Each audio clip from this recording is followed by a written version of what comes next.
नमस्कार दोस्तों, हमारे YouTube चैनल पर आपका स्वागत है। आज हम आपसे एक ऐसी बुक समरी के बारे में बात करेंगे जो आपको पैसों के मनोविज्ञान को समझने में मदद करेगी। वो पुस्तक जिसका नाम है द साइकोलॉजी ऑफ मनी, जिसे मॉर्गन हाउसल ने लिखा है। यह एक ऐसी किताब है जो आपको सिखाती है कि पैसे के साथ कैसे काम किया जाए ताकि इसे आकर्षित करना आसान हो जाए। यदि कोई इस वस्तु के पीछे के मनोविज्ञान साइकोलॉजी को समझ ले तो बहुत सारा धन आकर्षित कर सकता है।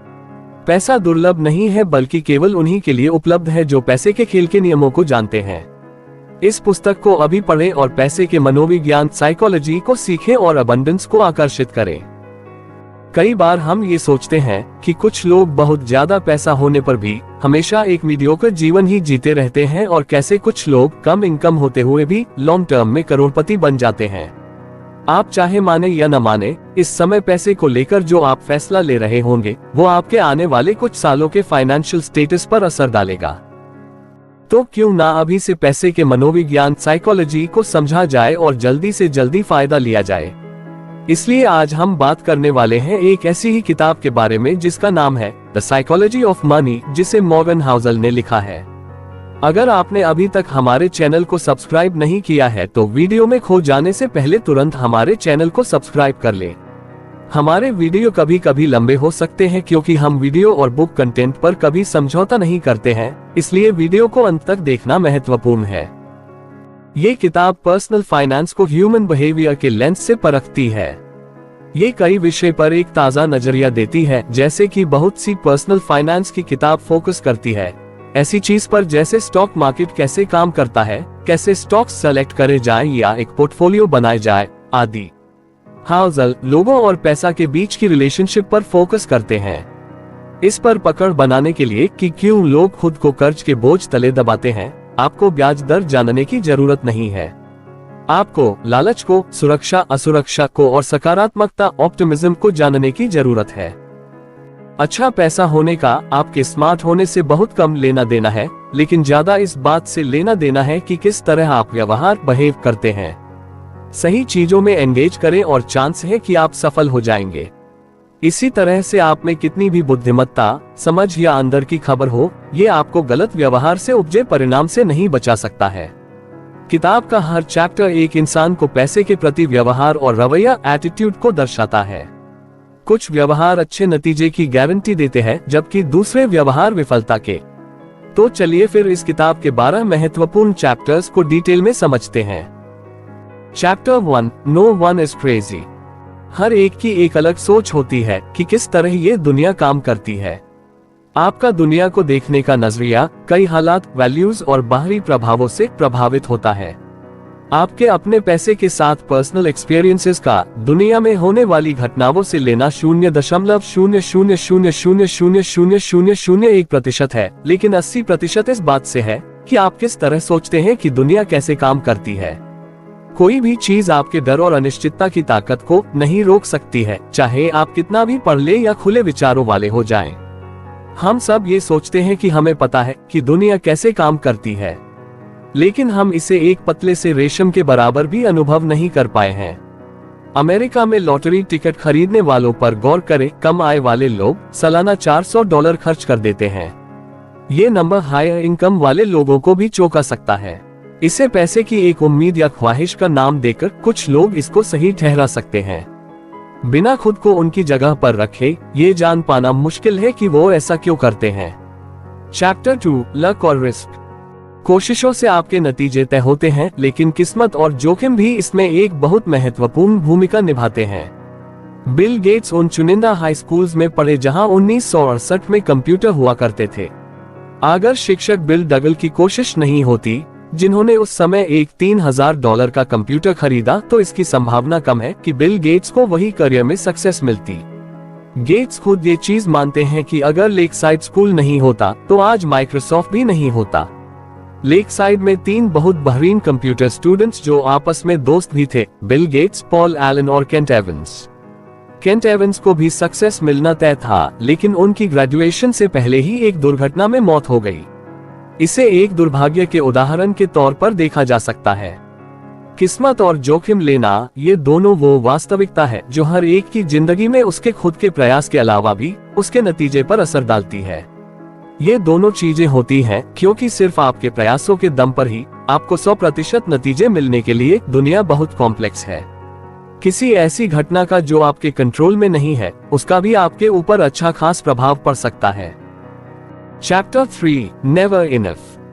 ये एक कहानी है लेखक कर्ट वोनेगट और जोसेफ हेलर की, जो एक अरबपति के पार्टी में शामिल होते हैं। कर्ट ने कहा कि ये अरबपति एक दिन में उतने पैसे कमा लेता है जितना हेलर अपने लोकप्रिय उपन्यास नॉवल से आज तक नहीं कमा पाया है। हेलर ने कहा, हाँ, लेकिन मेरे पास कुछ ऐसा है जो उसके पास कभी नहीं होगा, वो है काफी इनफ। जो आपके पास है उसे खतरों में डालने की कोई वजह नहीं बनती। सबसे मुश्किल फाइनेंशियल स्किल ये है कि आप अपने गोल पोस्ट को मूव ना करने दें। खुद को दूसरे से तुलना करना एक गलती है।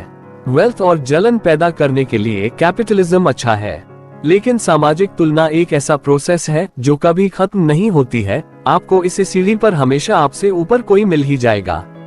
काफी होने का मतलब है आपको ये पता हो कि किस चीज को अवॉइड किया जाए जिसके लिए आपको बाद में पछताना न पड़े।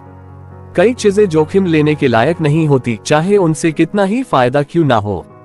एक छोटी सी लिस्ट जैसे प्रतिष्ठा, आजादी, दोस्त, परिवार, प्यार और खुशी।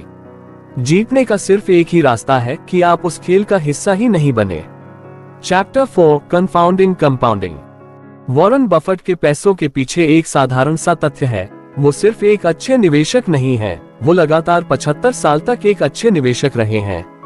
इनकी फाइनेंशियल सक्सेस को एक फाइनेंशियल बेस में बांधा जा सकता है जो उन्होंने अपने शुरू के सालों में बनाया था और बाद में उसे लंबा समय तक बनाया रखा। इन्वेस्टिंग उनका स्किल है, लेकिन उनका सीक्रेट है समय। अच्छी इन्वेस्टमेंट हमेशा सबसे ज्यादा रिटर्न्स के बारे में नहीं होती, ये उन अच्छे रिटर्न्स के बारे में है जिनके साथ आप चिपक कर रहे हैं और लंबे समय तक में दोहरा सके। और यहाँ पर कंपाउंडिंग अपना जादू दिखाती है। पैसा प्राप्त करना और पैसा रखना पूरी तरह से अलग चीजें हैं और पूरी तरह से अलग मानसिकता और रणनीतियों की आवश्यकता होती है। धन प्राप्त करने के लिए जोखिम उठाने, आशावादी होने और अपने आप को वहां रखने की आवश्यकता होती है। पैसा रखने के लिए इसके विपरीत की आवश्यकता होती है। इसके लिए विनम्रता की आवश्यकता होती है और यह भय होता है कि आपने जो बनाया है वह आपसे उतनी ही तेजी से छीना जा सकता है। Chapter 5, getting wealthy vs staying wealthy. पैसा पाना और बनाए रखना बिल्कुल अलग चीजें हैं और इनके लिए बिल्कुल अलग मानसिकता और रणनीतियां, स्ट्रेटजीज चाहिए। पैसा पाने के लिए जोखिम लेने की जरूरत होती है, पॉजिटिव बने रहने और खुद को इसमें झोंक देने की। पैसा बनाए रखने के लिए जरूरी होती है ठीक इसके उल्टे की। इसके लिए चाहिए विनम्रता और ये डर कि जो आपने कमाया है वो बहुत जल्दी आपके हाथ से निकल भी सकता है। माइकल मोरेट्ज, जो एक वेंचर कैपिटलिस्ट है, कहते हैं, हम ये समझते हैं कि आने वाला कल बीते हुए कल जैसा नहीं होगा। हम अभी तक के मिले इनाम पर आराम नहीं कर सकते। हम आत्मसंतुष्ट नहीं हो सकते। हम ये मानकर नहीं बैठ सकते कि बीते हुए कल की सफलता आने वाले कल की सफलता में तब्दील हो जाएगी। एक सर्वाइवल माइंड होने के लिए 3 चीजों की जरूरत होती है। फाइनेंशियल अनब्रेकेबल होने का लक्ष्य बनाएं, इतना सक्षम बने कि मार्केट के उतार चढ़ाव सहन कर सके और गेम में लंबे समय तक बने रह सके ताकि कंपाउंडिंग अपना जादू दिखा सके। प्लान करने के लिए सबसे महत्वपूर्ण चीज है कि कोई भी प्लान आपके प्लान के अनुसार नहीं जाएगा। हर योजना में गलती के लिए जगह रहती है। जितना आपको अपने प्लान को सफल बनाने के लिए एक खास चीज की जरूरत होगी, उतना कमजोर आपका प्लान होगा। आने वाले कल को लेकर आशावादी, ऑप्टिमिस्टिक रहें, पर सफलता के रास्ते में आने वाली बाधाओं को लेकर भी सचेत रहें। Chapter 6, tells you win. ये एक आर्ट कलेक्टर हाइंस बर्गरूइन की कहानी है। उन्होंने पिकासोस, ब्राक्स, क्लेज और मटीसेस की एक अद्भुत संग्रह इकट्ठा की। लोग उसके कला में निवेश करने की कला से भौचक के रह जाते हैं। सच्चाई ये थी कि उन्होंने बहुत ज्यादा संख्या में कला खरीद लिए थे। उनके संग्रह का कुछ हिस्सा ही मूल्यवान था।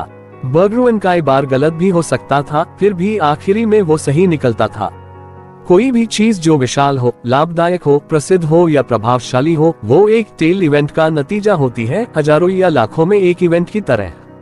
अब हम एक वेंचर कैपिटल मॉडल के बारे में बात करेंगे। अगर एक फंड 100 इन्वेस्टमेंट्स करता है तो वो 80% फेलियर का अंदाजा लगा रहे होते हैं, कुछ % अच्छा परफॉर्म करने का और 1-2% अच्छे रिटर्न्स का। अगर स्टॉक मार्केट में विनर्स और लूजर्स के डिस्ट्रीब्यूशन पर विचार करें तो ज्यादातर पब्लिक कंपनीज फेल हो जाती हैं, कुछ ही ठीक ठाक कर पाती है और कुछ होती है जो बहुत अच्छे रिजल्ट्स दे जाती है। जब आप स्वीकार करते हैं कि टेल ही बिजनेस, इन्वेस्टमेंट और फाइनेंस में हर चीज को चलाती है, तो आप ये समझते हैं कि बहुत सारी चीजें गलत जाएंगी, टूटेगी, फेल भी होगी, लेकिन ये बिल्कुल नॉर्मल है। Chapter 7, wealth as what you don't see.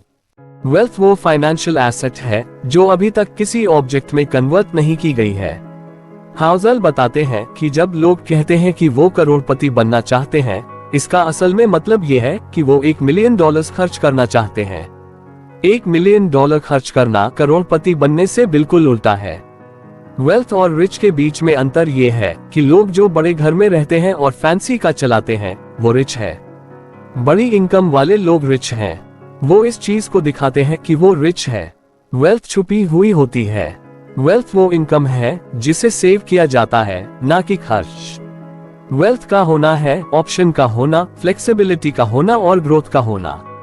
Wealth का मतलब है वो खरीदने में सक्षम होना जिसकी आपको जरूरत है। Chapter 8, save money.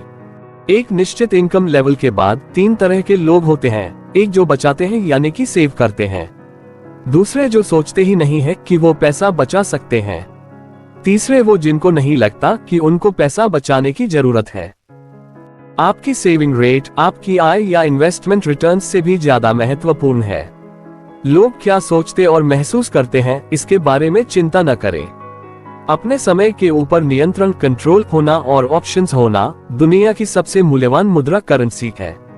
Chapter 9, reasonable, rational और room for error. Financial decisions लेते समय बिल्कुल ठंडा होकर न रहे, उचित रहने का लक्ष्य रखें। वाजिब होना ज्यादा रियलिस्टिक है और इसके साथ लंबे समय तक बने रहने की, जो कि सबसे ज्यादा मायने रखता है। पैसा बनाने के चांसेस समय के साथ बढ़ते जाते हैं। स्कॉट सागन, जो एक पॉलिटिकल साइंटिस्ट है, कहते हैं चीजें जो पहले कभी नहीं हुई वो पूरे समय होती रहती है। याद रखें कि बीते कल की परफॉर्मेंस आने वाले कल की परफॉर्मेंस का संकेत नहीं होती है। ब्लैक जैक और पोकर के प्लेयर्स को पता होता है कि वो संभावनाओं के साथ खेल रहे हैं, निश्चितों के साथ नहीं।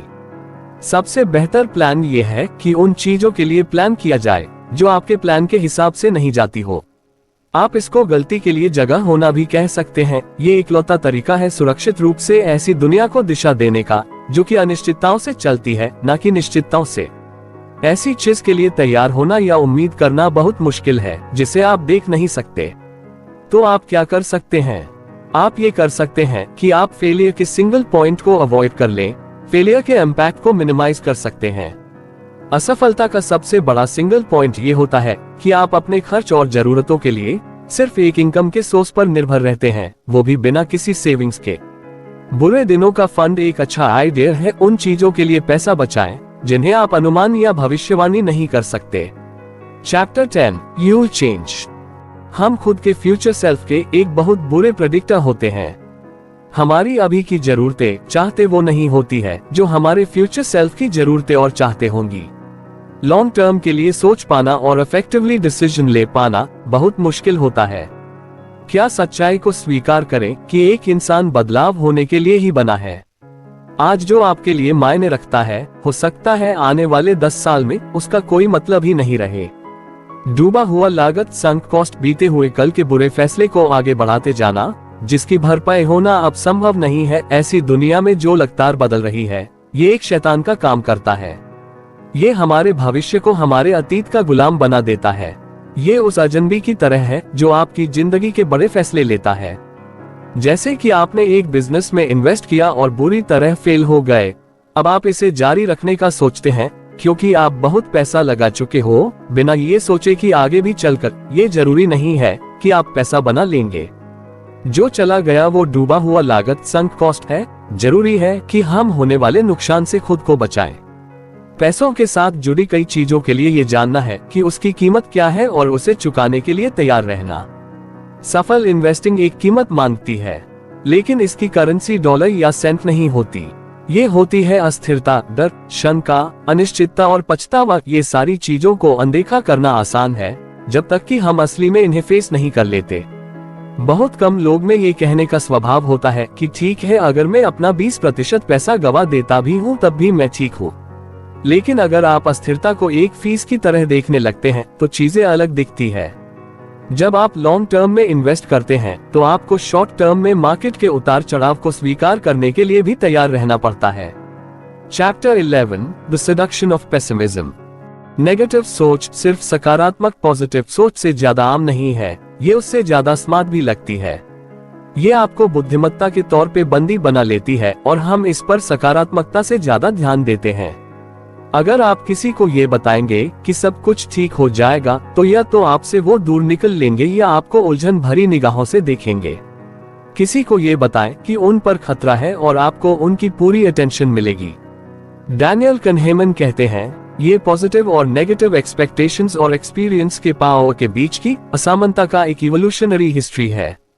ऑर्गेनिजम्स खतरों को अवसरों से ज्यादा जरूरी मानकर काम करते हैं, उनके जीवित रहने और रिप्रोड्यूस करने के मौके ज्यादा बनते हैं। 2000 में जब तेल के मूल्य बढ़े, कुछ खास तरह से तेल निकालना इकोनॉमिकली संभव हो सका। आवश्यकता आविष्कार की जननी है और मानवता अनंत इन्फिनिट रूप से इनोवेटिव है। लोग बाधाओं और समस्याओं को नए समाधान सॉल्यूशन के साथ जवाब देते हैं। खतरों के साथ समान परिमाण के समाधान भी आते हैं।